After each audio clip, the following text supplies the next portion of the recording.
Hey guys, so in this video, I really want to get people help who have joint pain specifically. I'm going to talk about the 3 important things you need to do if you're thinking about starting like an anti-inflammatory diet. That's all great. It's a big undertaking to overhaul your entire diet. So I'm going to give you the first 3 things that you need to do specifically for joint pain. Now, first of all, I am not a doctor. This is not medical advice. This is for conversational and informational purposes only. Certainly check with your doctor if you're thinking about making any drastic changes in your program. But certainly, I know that this is going to help you. Caveat, depending on how far along are you in your anti-inflammatory journey with your joint pain specifically, if you're bone on bone, this is not going to help you. But if you're early on and you're just starting to feel those aches and pains, or you've been diagnosed with an autoimmune condition, many people have joint pain who don't have an autoimmune condition. You just have weight to lose, which this is going to help you with too. Or you are just kind of getting up there and you're athletic, you're a tennis player like I was, and you started to have joint pain and are starting to take Advil every day. That's a sign that you need an anti-inflammatory diet. But these 3 things I'm going to tell you to do right now, these 3 tips, foods to include and not to include in your diet,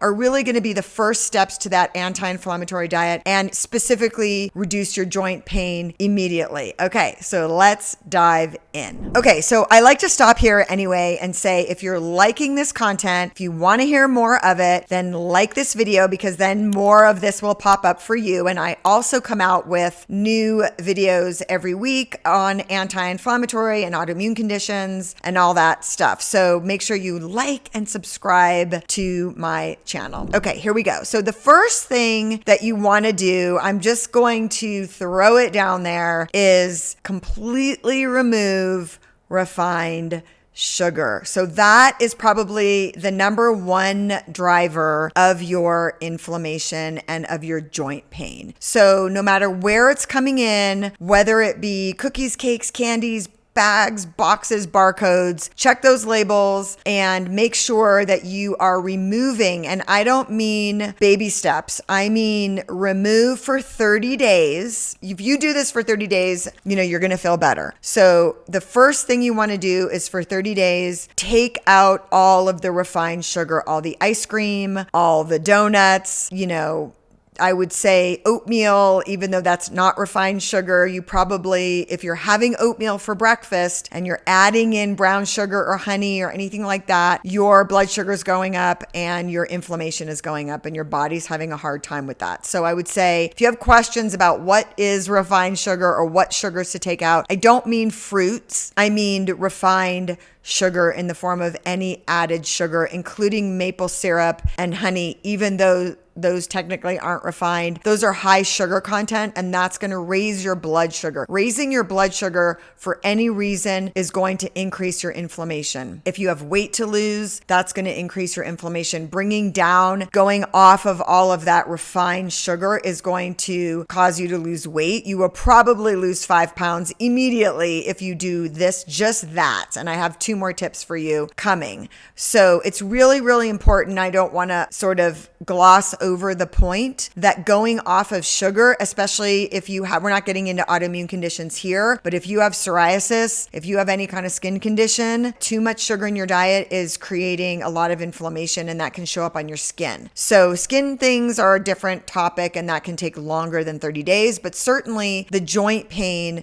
will definitely decrease in 30 days if you just go off the refined sugar. Okay, let's talk about carbohydrates, because that's sort of next level, because I didn't say you had to go off of all your breads and everything unless it has added sugar in it. So you want to check that. So the next category, the number 2 thing to do, is go off of carbohydrates. And I mean anything that is higher than, I would say, I don't even want to put a number on it. I would say, let's not put a number on it. Let's just say anything that you would consider a starchy carbohydrate. Starchy vegetables are included in that, like white potato. You could even go off sweet potato for 30 days. You can put that back in. But any kind of carbohydrate, oatmeal, rice, beans, anything, ChatGPT it. You don't need me to tell you what a starchy carbohydrate is, but go off of those carbohydrates for 30 days. You could do that the next 30 days. You don't have to do that at the same time if you don't want to go cold turkey. But if you are really in pain with your joints, I would say do both of those things, refined sugar and carbohydrate, and just go on a super low carbohydrate. Now you're going to feel the pain on that. You are going to feel that blood sugar drop, and that is going to be painful if you do both of those at the same time. When I say painful, I mean your joint pain will reduce, but you may get detox flu from that. You may get headaches, fatigue. You may sleep better, but your sleep may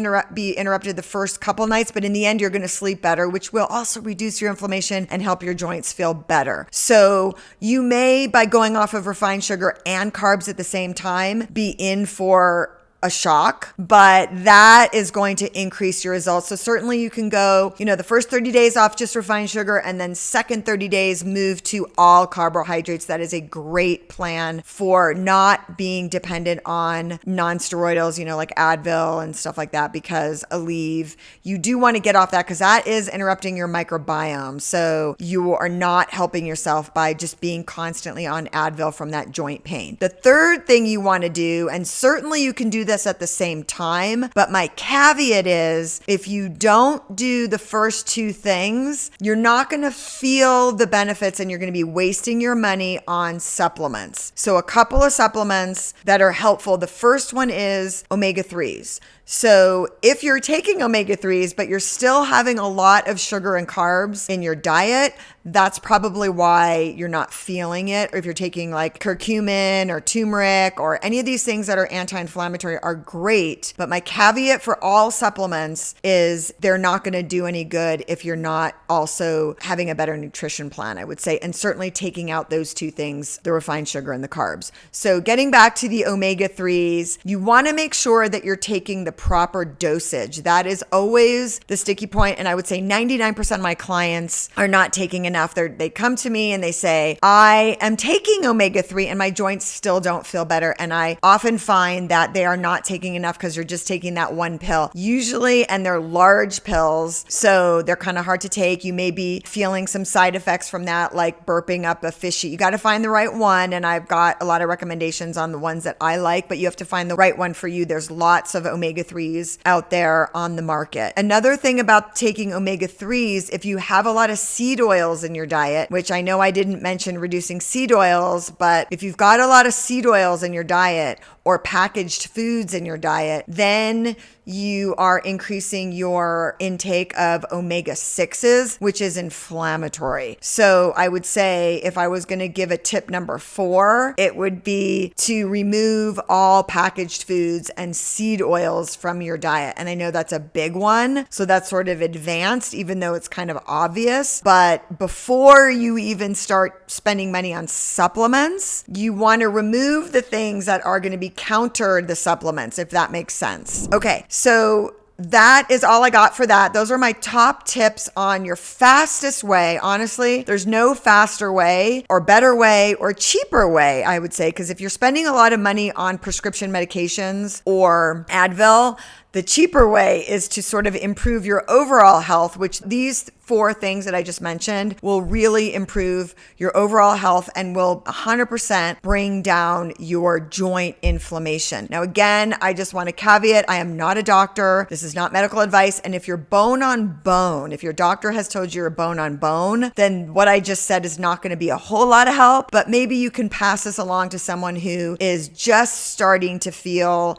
that joint pain and is just starting to, try to figure out naturally what they can do if they don't want to be on Advil every day. So I hope that was helpful, you guys. And don't forget to like and subscribe to the channel if you liked what you heard on this video. Thanks, guys. Bye.